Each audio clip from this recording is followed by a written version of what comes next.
Bom, pessoal, a gente está começando uma série nova aí de vídeos, de conversas aí, na verdade, com ex-alunos. A ideia é apresentá-los para vocês, registrar um pouco a história do curso, conversar com os nossos egressos aí que estão em vários lugares do mundo. E hoje eu vou conversar com o Sérgio Aguirre, que se formou em... Sérgio, faz uma apresentação aí sua. De onde você é, seu nome completo, CPF, RG, casado, solteiro. Calço 44. Sim, tem perfil do Tinder, essas coisas. Meu nome é Sérgio Aguirre e eu vim do Paraná, Medianeira, mais especificamente. É uma cidadezinha perto de Foz do Iguaçu. Eu entrei na engenharia acústica em 2010, na segunda turma. Então, metade de 2010 até o final de 2015. Foram 5 anos e meio. Imenso aprendizado na engenharia acústica. Mas precisa do CPF? Não. Certo, você mudou do interior do Paraná, então, para Santa Maria. Foi uma mudança relativamente drástica, né? Eu acho que para você, no estágio de vida que você estava, não sei se você quer falar um pouco disso também. Sim, isso já faz algum tempo. Eu entrei com 27 anos na engenharia acústica. 27 para 28, e é incrível, assim, porque eu não tinha parado de estudar. Eu continuei fazendo, quando eu saí do ensino médio, eu fui tentando letras. Na verdade, eu comecei com jornalismo, fiz um ano de jornalismo, depois eu fiz um ano de direito, aí eu me apaixonei por sociologia, comecei a estudar história, daí parei o curso de direito, fui estudar história, e aí começava a história à noite, tinha uma vaga de curso na UniOeste, em Foz do Iguaçu, para letras de manhã, e aí eu comecei a estudar letras de manhã e história à noite, e no fim, um ano antes de ir para engenharia acústica, eu parei as duas, então fiz 3 anos e pouquinho de cada uma, mas eu estava naquele ritmo de faculdade, de estudar, eu não tinha perdido aquilo, o interesse e tudo, e eu estava no meio de um monte de gente que era praticamente da minha idade, assim, né, nos ambos cursos, história e de letras.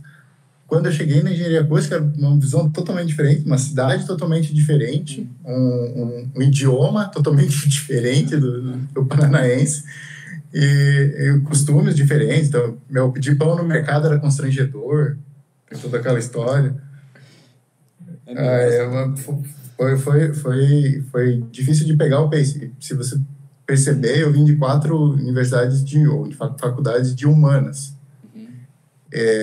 O começo foi bem tenso, assim, porque eu não tinha saído de um ensino médio bem preparado e cheguei na engenharia acústica completamente fora do pace, do que eu precisaria. Eu lembro que de ver algumas dificuldades nesse sentido ali no começo, quando a gente se conheceu.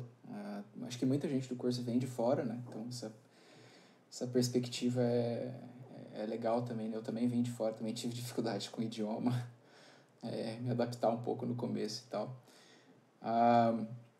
O Sérgio tem um canal no YouTube bem legal, para quem não viu ainda. Eu vou depois tentar aprender a linkar as coisas no YouTube e botar um link do canal aqui em cima. Eu sempre vejo as pessoas apontando assim, vai aparecer aqui em cima, e aparece tipo ali embaixo, não aparece. Então, vai aparecer em qualquer lugar aqui, eu acho. Você entrou em 2010, formou em 2015. Qual foi a sua disciplina favorita? Qual foi a mais difícil? Pode ser a mesma, não precisa ser minha, não precisa ser não se sinta pressionado a falar a coisa que ele fala. É difícil eu falar hoje. Eu até falei em alguns vídeos para trás sobre qual é a disciplina favorita e tal. Mas hoje é difícil falar. Conforme você vai passando e usando mais o conhecimento de um lado da acústica, o outro vai ficando em detrimento, e não é porque não era interessante na época. Na época era tudo... Na época você sabia? Para mim, na época eu sabia. Na época, quando eu terminei o curso, eu tinha para mim que... eu fiz 2 disciplinas que foram muito construtivas. Sinais e Sistemas, acho que era, o prévia de PDS. Introdução a Sistemas Sinais e Sistemas Lineares. O nome oficial dela. E Acústica Subjetiva. Foram 2 matérias. Basicamente, eu entrei na acústica porque eu estava procurando, eu fui DJ, eu fui produtor de rádio por muito tempo, então eu usava muito VST e coisas de produção, e em tudo tinha aquele negócio, isso aqui é transformado de Fourier, isso é Fourier. E antes da engenharia, eu olhava aqueles negócios lá, aqueles símbolos lá, e falava, nossa, que será esse negócio aqui? Depois, muito tempo depois, eu falei, isso aqui é somatório, isso aqui é integral. Mas eu entrei porque eu queria descobrir aquilo, eu tinha aquela encafifado na cabeça. Eu tenho que ser bom o suficiente para entender isso. Pelo menos isso. Eu vejo muito como uma linguagem, né? Você... É tipo como ler partitura para músicos ou outra coisa, braille, sei lá. É uma linguagem que talvez seja estranha no começo, mas à medida que você trabalha com ela, começa a ficar muito natural ler aquilo. Acho que chega um ponto em que você não vê mais os símbolos individuais nas equações, você começa a ver o desenho da coisa, o que ela representa. É bem interessante isso na cabeça, à medida que você vai trabalhando. Acho que é por isso que tem tanta repetição. Assim, começa a ficar natural quando você começa a ler com mais fluência. Sim. E essa fluência é só na repetição e no braço, e isso faz diferença. Assim. E acho que essas 2 disciplinas, por mexer diretamente com espectrogramas e entender como é que construir o espectrograma do lado do processamento de sinais e do lado da acústica subjetiva, de como interpretar aquilo, acho que foi o meu combo preferido. E é mais difícil? E mais difícil, eu vou dizer que foi álgebra. Álgebra? Álgebra linear foi... Álgebra linear é de matriz, de vetor, essas coisas. Era pré-requisito para tudo e eu era muito, muito cru na época. E é de verdade, quando eu lembro que eu saí do ensino médio, eu mal sabia o que era uma matriz. Então, entender como manipular uma matriz era uma coisa completamente impossível. Entender número complexo era realmente complexo. Aí, quando terminou o primeiro semestre, assim, tem até história engraçada disso, que era a primeira aula de cálculo A. O professor chega lá e fala, olha, gente, a gente não vai revisar funções, porque isso aqui você já deve saber, a gente já vai para os limites, para entrar com a derivada na semana que vem. E eu, apavorado, eu cheguei em casa e só chorava. Eu só chorava, assim. A Lília, a minha esposa, até falava, calma, vamos estudar que vai dar certo. Calma que vai dar certo. Mas foi bem pesado, assim, tanto que eu reprovei os primeiros semestres em cálculo, física, né? Fui o aluno regular de engenharia, que toma pau no começo, mas aí baixei a cabeça e falei, não, vamos estudar isso aqui. Peguei o livrinho de ensino médio, eu completei o livro, todos os exercícios para entender desde como é que soma a fração, como é que diminui, como é que divide, vamos entender os números complexos lá do começo, e paralelo às aulas, né? Então, era uma carga de estudo de 10 horas. Eu realmente forcei, porque eu sabia que eu estava, entre aspas, atrasado. Hoje eu não vejo assim, hoje eu vejo que eu estava num tempo legal, mas na época eu me sentia, não, eu estou atrasado, daí eu olhava para os colegas, os caras sabem fazer as coisas, não sei o quê. E das histórias mais engraçadas foi o dia que o Matheus Pereira chegou para mim e me perguntou assim, cara, por que você tá tão nervoso, chorando, assim, tava quase chorando no final de uma aula. Aí eu falei, cara, tô morrendo de vergonha porque eu não sei fazer mínimo múltiplo comum e eu errei tudo na prova. Ele falou, cara, não, daí ele sentou comigo, me acalmou, me ensinou a fazer, teve paciência para me ensinar 200 vezes, porque aquele dia eu tava... Mas é daquelas coisas que eu levo pro resto da vida, assim, o começo foi muito difícil, a impedância era muito alta, só que depois você estava ali, estudando uma coisa que eu gostava, e fui descobrindo cada vez mais coisas que são legais na acústica, sim, e com gás para estudar 8, 10 horas por dia, daí foi...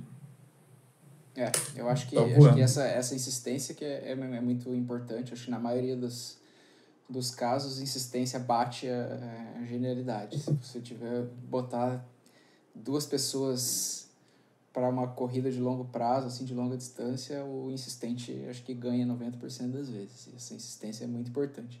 Você falou de álgebra linear, né? No canal você fala de probabilidade. São 2 disciplinas, probabilidade e estatística, né? São 2 disciplinas do ciclo básico do curso, e as 2 são muito importantes hoje num campo que é muito efervescente e emergente, tecnológico, que é de inteligência artificial, né? Então, a álgebra linear está ali, é o centro, o coração de álgebra linear mais avançada, de resolver sistemas grandes de equações com subdeterminado, superdeterminado, e é super importante nesse sentido, né? Falando dessas dificuldades, teve algum momento do curso que você pensou, tipo, vou desistir por algum motivo? Eu posso listar tipo, inúmeros motivos para desistir. Mas eu posso listar o dobro desses inúmeros, mesmo sendo uma indeterminação, eu posso listá-los para não desistir. Eu tinha uma fraca formação para entrar na engenharia em geral, eu tinha zero conhecimento em programação, então MATLAB para mim, a primeira vez era um negócio, não, muito longe, isso aí não vai ser para mim. Escrever no LaTeX para mim era um negócio, falando, não, nunca, imagina, como é que eu vou escrever uma coisa que não é what you see, what you get, que nem Word, não é impossível. Word que eu vi. Nossa, hoje eu sou completamente o oposto.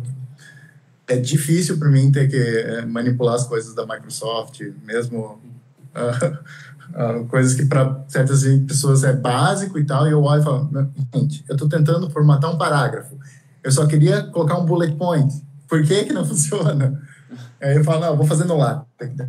Cara, mas você vai programar, é muito difícil, não sei o que. Eu falei, não, para mim é mais fácil lá, as coisas fluem, mas essa dinâmica aconteceu e é engraçado mesmo. Aqui a gente acompanha, tem bastante, do meu trabalho, tem bastante gente trabalhando com machine learning em volta, e é assunto comum na hora do almoço, na hora, você só vê gente falando quanto a estatística está ficando cada vez mais aprofundada, quanto que os algoritmos estão cada vez mais precisando de filtros para trabalhar, e quanto eles estão fazendo esses filtros por meio de geometria, de análise geométrica, para poder lidar com essa quantidade massiva de dados, né? Sim, e de um jeito robusto, né? De um jeito robusto. Você pode falar um pouquinho desse... Mas desculpa, eu acho que eu nem respondi a pergunta. Mais ou menos, você falou que teve vários... Eu não sei se chegou a algum momento em que você falou assim, não dá, não é pra mim, assim, algum momento meio mais... Que não seja aquele desencorajamento do dia a dia, tipo, fui mal numa prova, tipo, que é uma coisa comum, assim, acontecer na engenharia, né? Mas de chegar assim, não, isso aqui não é pra mim, não era o que eu queria, ou sempre foi assim, muito, tipo, não, isso aqui tô gostando, tá legal, assim. Não foi suave, foi bem difícil, porque você tinha pressão de estar mais velho e, não, preciso ganhar dinheiro até eu me formar e conseguir ganhar dinheiro, como é que vai ser? Isso foi ponto várias vezes.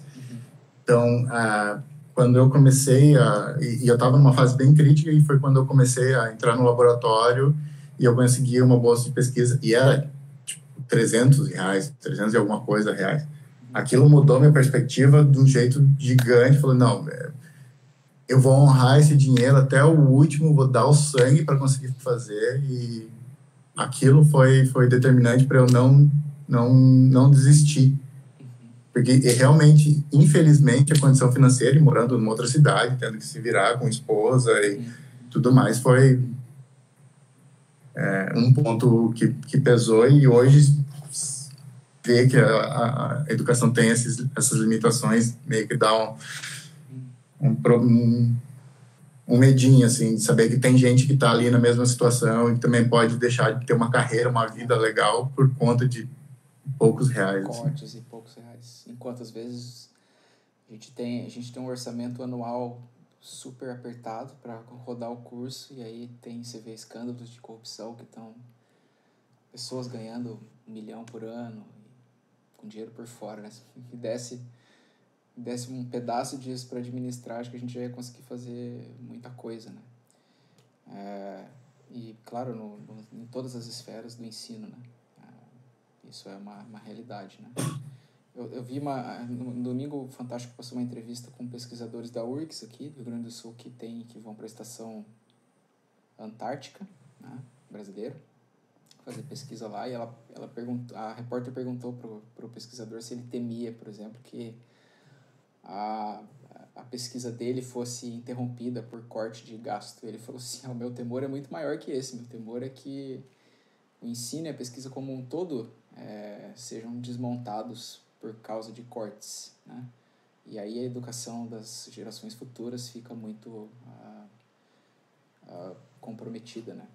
Você tem um contraste para fazer com relação, assim, às vezes até o nível em que você está hoje, assim, teus colegas, assim, o que você enxerga aí de como eles veem essa questão de educação e de pesquisa também, de desenvolvimento, né? Você que está no instituto aí, né? A gente já vai falar do instituto. Mas você quer falar disso também, assim, botando no contexto de educação e tal? Você veio aqui, inclusive, participa ali com o pessoal da DTU e dá para ver, eu acho que você conseguiu incorporar o quanto eles têm isso de grupo de pesquisa e o quanto eles tratam bem, principalmente aqui na Dinamarca, o pesquisador pós-graduação. A galera que sai da graduação sai bem acompanhada, porque tem muito programa de funding, de financiamento, para esse tipo de projeto. Então, você praticamente tem a opção de escolher para que área que você vai aplicar uma pós-graduação. O que no Brasil, contrastando assim, mesmo eu ganhando uma bolsa na pós-graduação, eu fiz pós-graduação na UFSC, e mesmo ganhando uma bolsa que é relativamente alta para os padrões da UFSC, eu não me manteria só com aquela bolsa no Brasil. O que ganhava da bolsa, se eu fosse morar perto da UFSC, ia ser praticamente o aluguel. A gente sabe que ali no Itacurubi ali é super caro e é difícil de arrumar coisas, mas a proporção é discrepante, assim. Você vê o pessoal aqui investindo nesse... Eu preciso ter esse tipo de profissional para gerar tecnologia, para poder dominar o mercado, para poder colocar mais gente produzindo, agregando valor para o país. Eles pensam em país como um todo. E acho que a indústria não como participa muito também, né? É claro, se você pensar a taxa, como eles dizem, o imposto é alto, mas é um imposto alto que faz todo mundo crescer junto. Eles querem que as próximas gerações sejam tão bem qualificadas quanto as próximas, ou melhor, para que todo mundo consiga fazer a evolução do país. E eles têm um ditado, não sei se é um ditado ou se é um mantra deles aqui, que o país é tão bom, é tão rico quanto a parte mais pobre do país.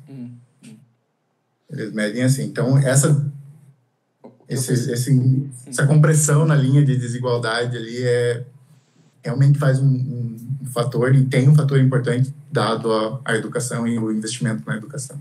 O pouco que eu pude perceber do mês que eu tive aí foi que era um assunto muito visceral também para eles, né? Que tornar-se desigual ou não ter uma condição muito boa de educação era uma coisa quase que eles não tomavam como garantido, mas era muito visceral. Eles queriam defender aquilo a todo custo, né? E quando você olha no Brasil isso falando, por que vocês querem estudar? Por que você vai fazer? Isso dói. Dói no ouvido. Dói um bocado. Enfim, a gente tem não só o investimento na educação para mudar, mas também a nossa cultura sobre a educação para mudar. Acho que isso também é fundamental.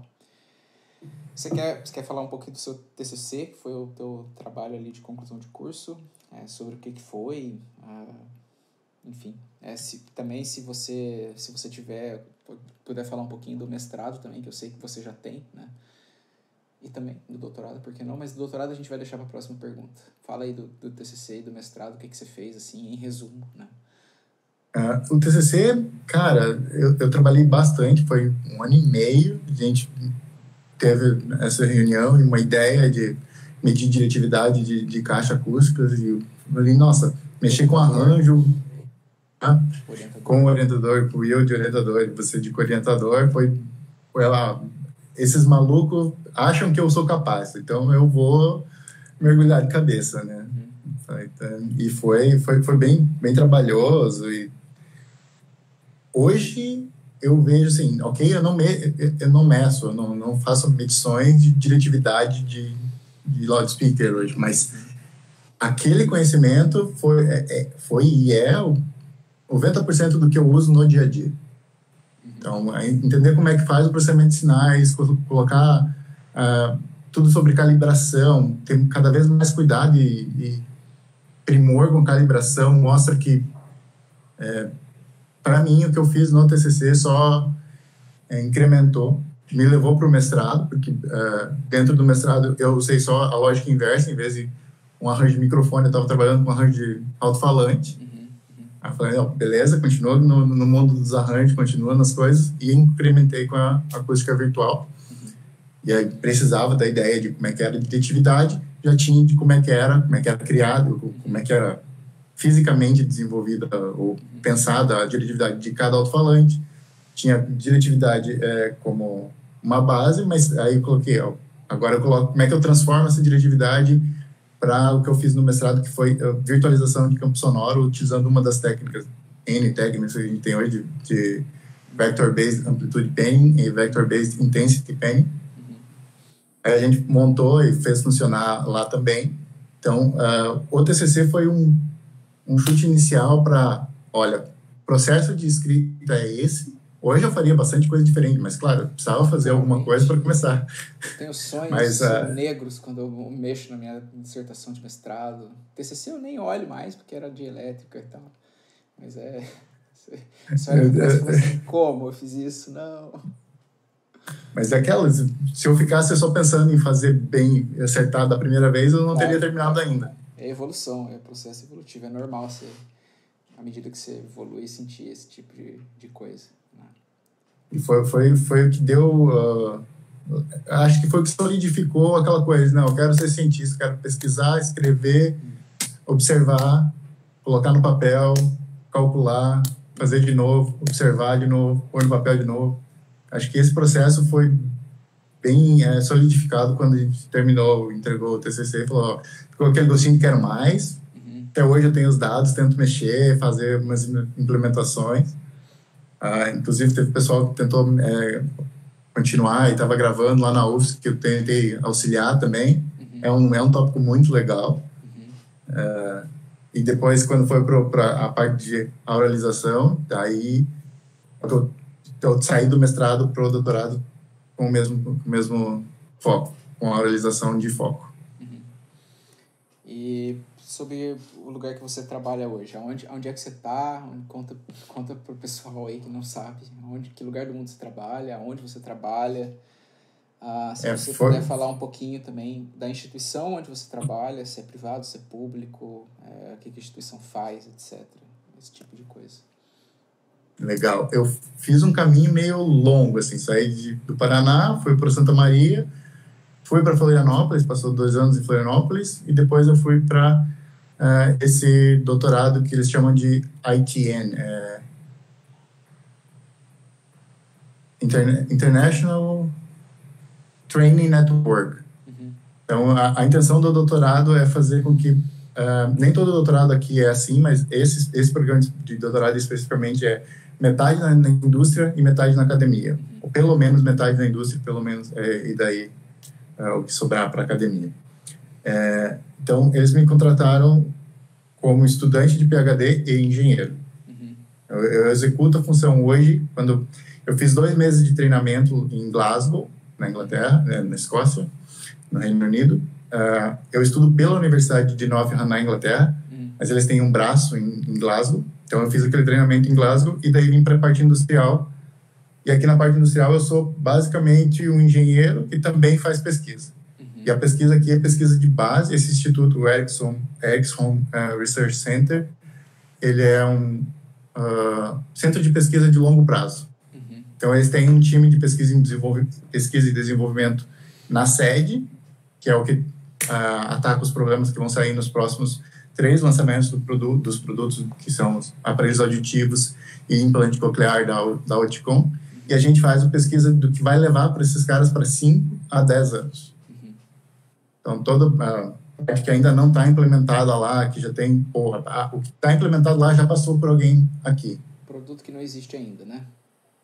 E trabalhar com essa novidade, assim, é muito excitante. É um negócio que você passa todo dia falando, nossa, eu vim com uma ideia mirabolante e os caras falam, faz, vamos ver se dá, documenta. Claro, tem todo um processo de documentação, mas a liberdade para criar e de arriscar, de quanto eles querem que você desenvolva algo novo, é de aplaudir de pé. Assim.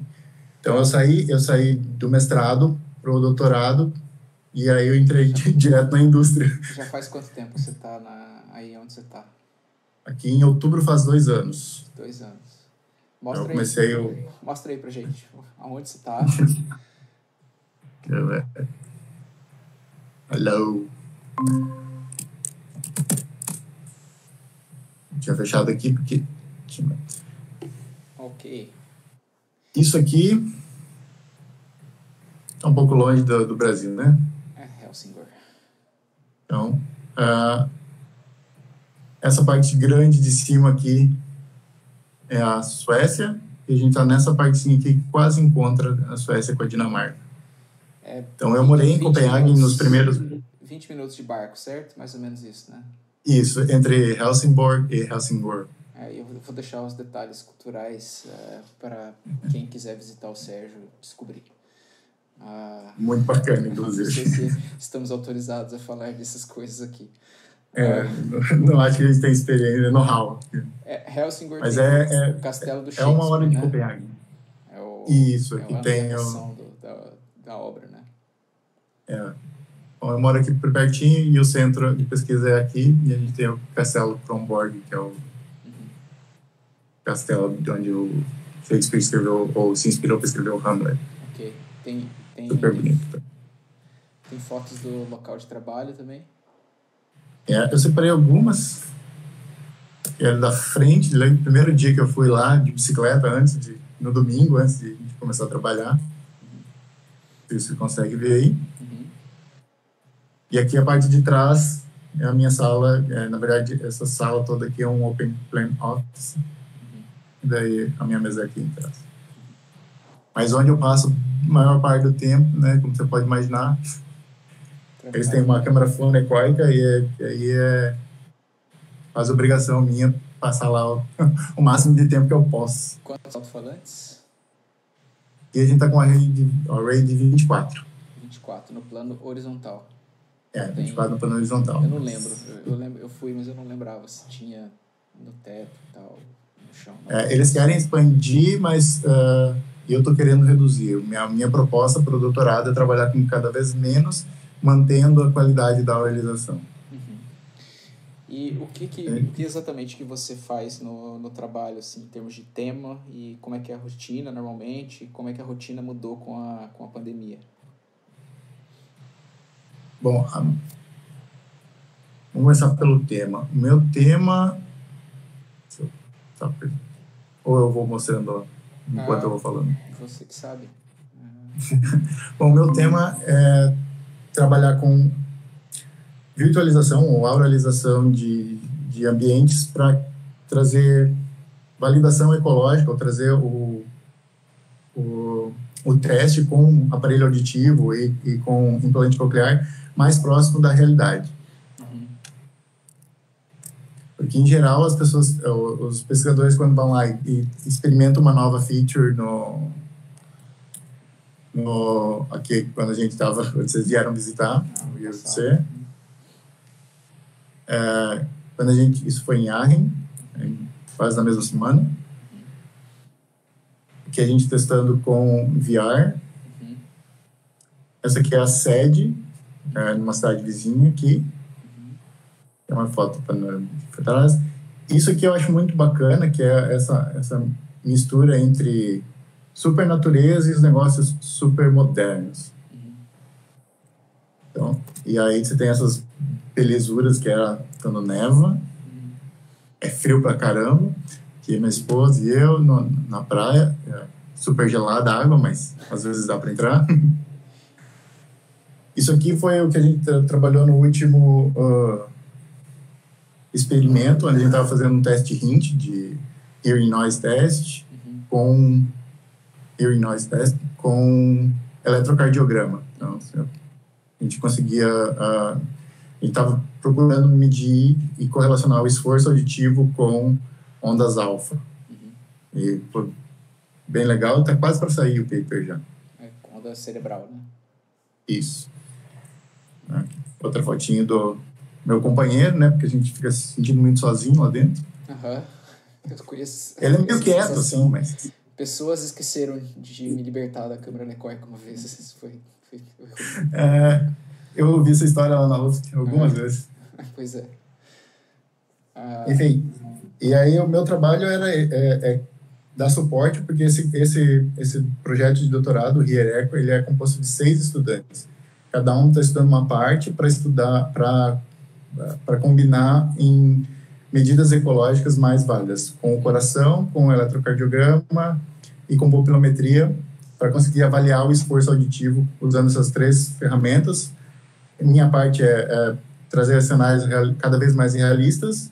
Aí tem uma outra parte de estresse, que é uma psicóloga, e um neuropsicóloga, e um outro neuropsicólogo também, que trabalha com influência social. Quanto que outra pessoa no mesmo ambiente pode influenciar o teu estresse auditivo. Quanta energia tu gasta mais, tanto acompanhado ou sob entrevista, ou enfim, então, cada condição. Trabalho tem a ver com criar os cenários sonoros aos quais esses sujeitos são submetidos durante os experimentos.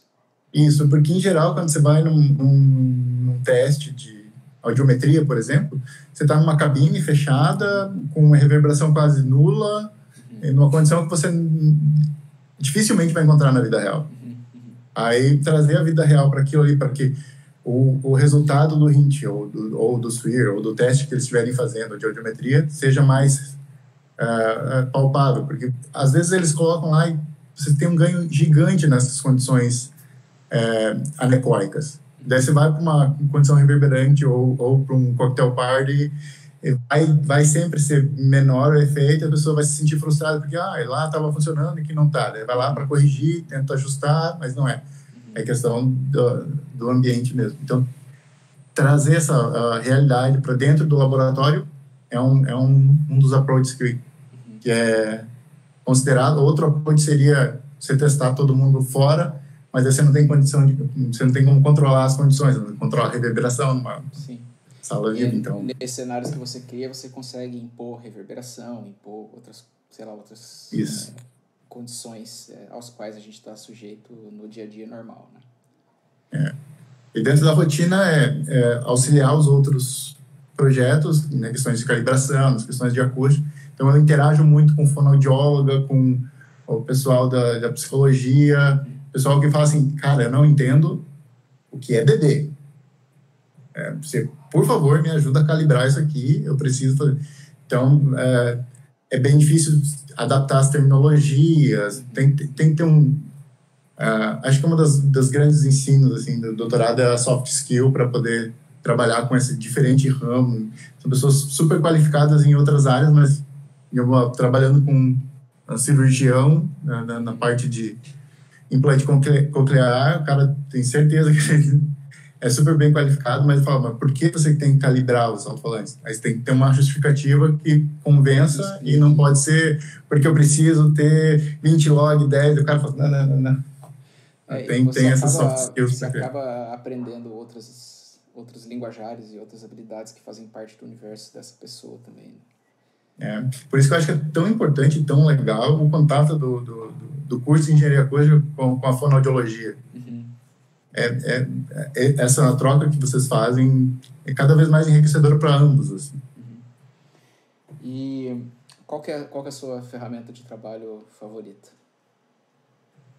Eu vou negar, eu não posso negar, o Ita Toolbox é o que salva, deixa 90% do trabalho mais rápido. Assim. A eficiência é muito maior quando você trabalha com as ferramentas que você conhece desde a graduação. Claro que eu trabalhei um pouco com BK e tal, e chegar aqui e ter os equipamentos da BK, os microfones da BK, facilita bastante. A BK ser aqui do lado também, ter contato com os caras facilita bastante.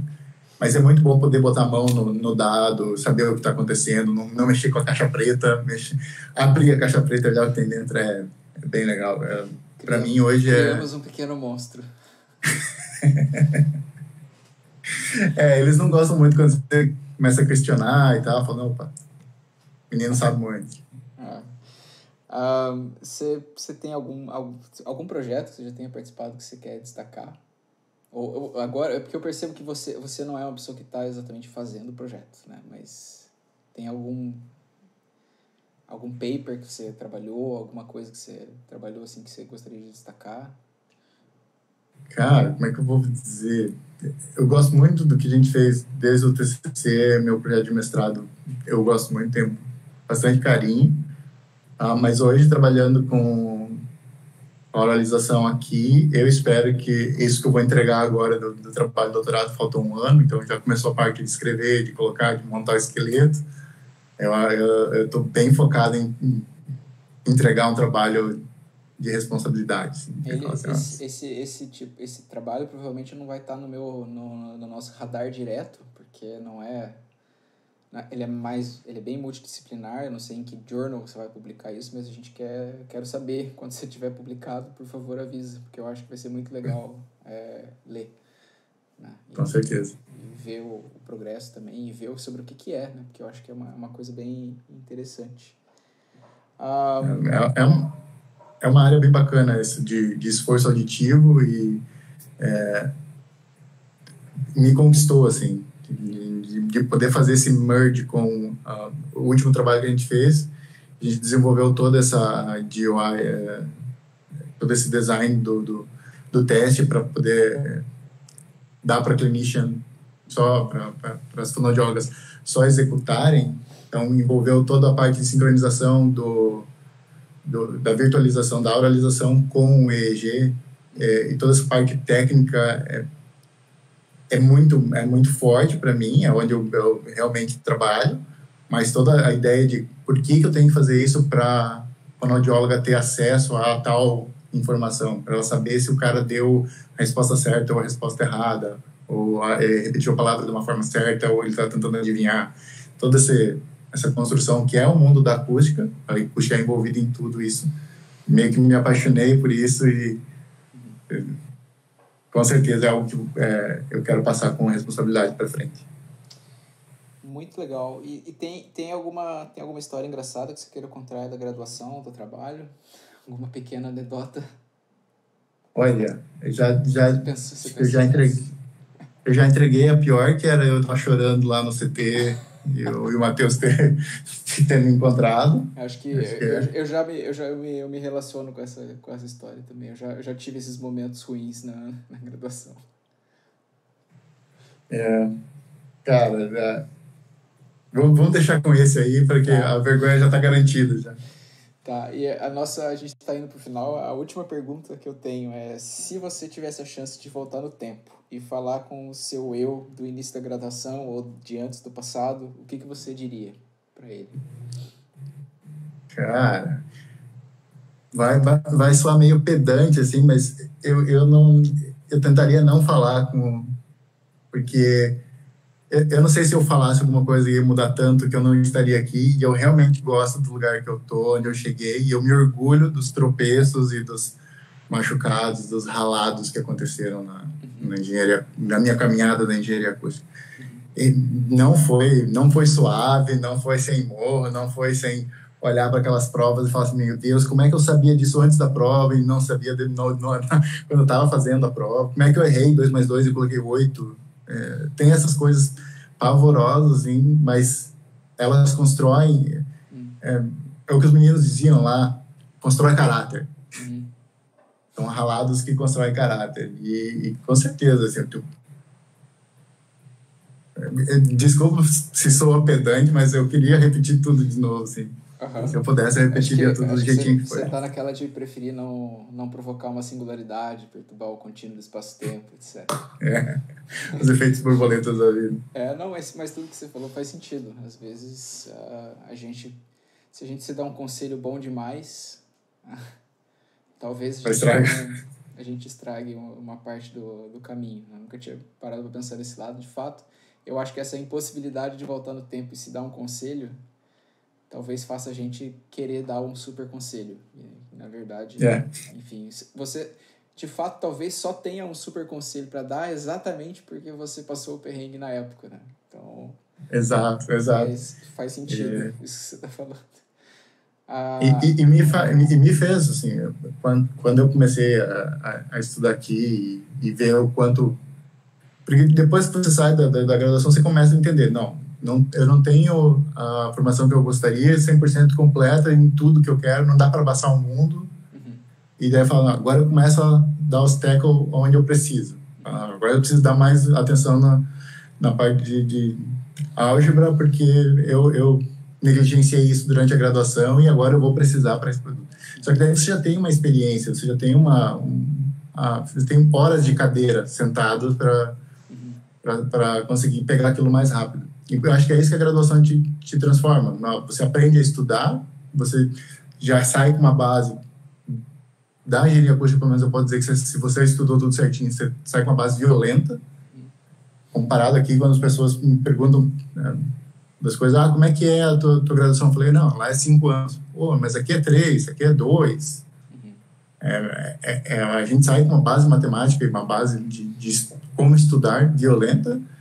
E daí, quando você precisa aplicar isso para, tenho essa necessidade, daí a coisa flui, que é uma beleza, assim. É bem mais fácil estudar hoje do que era 10 anos atrás.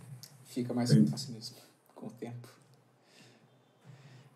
Sérgio, gostei muito de conversar contigo. A gente está num ano difícil, mas acho que é muito bom também, por um lado, a gente acaba voltando a retomar contato com pessoas que a gente não conversa regularmente, ou não tem um contato diário, etc. Então foi muito bom conversar contigo. Tenho certeza que as informações que você deu vão ser muito úteis.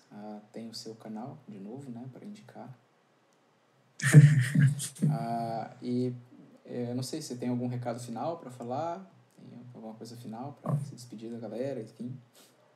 Bom, galera, o que eu posso dizer para vocês com certeza absoluta, é um curso que vale a pena. Você fazer engenharia acústica é dedicação, suor. É claro que, como acho que qualquer engenharia, te pede um pouco mais, mas vale muito a pena. É um ano diferente, é um ano difícil. A gente passou por greves, não era uma coisa como pandemia, onde você está botando vidas em risco e tal. Mas, num longo prazo, você pensando na greve também, tem seu porquê. Hoje eu vejo vocês com essa dificuldade extra. Não esmoreça, eu acho que cada geração vai ter sua dificuldade, nisso que eu estava tentando me expressar. Acho que cada geração vai ter essa dificuldade, a sua dificuldade, e se a dificuldade de vocês é tamanha, provavelmente o mundo vai trazer uma recompensa tamanha. Então se esforça, não esmorece, e vocês vão conseguir chegar lá com algo a mais. Beleza, conversei então com o Sérgio Aguirre, formado na engenharia acústica em 2015, está no Edson, na parte da Outcom hoje na Dinamarca, fazendo o doutorado dele. Sérgio, obrigado, tudo de bom aí para você, para sua esposa, para a Lilian. Obrigado a você, professor, é uma honra sempre poder conversar com você. Um abraço. Um abraço.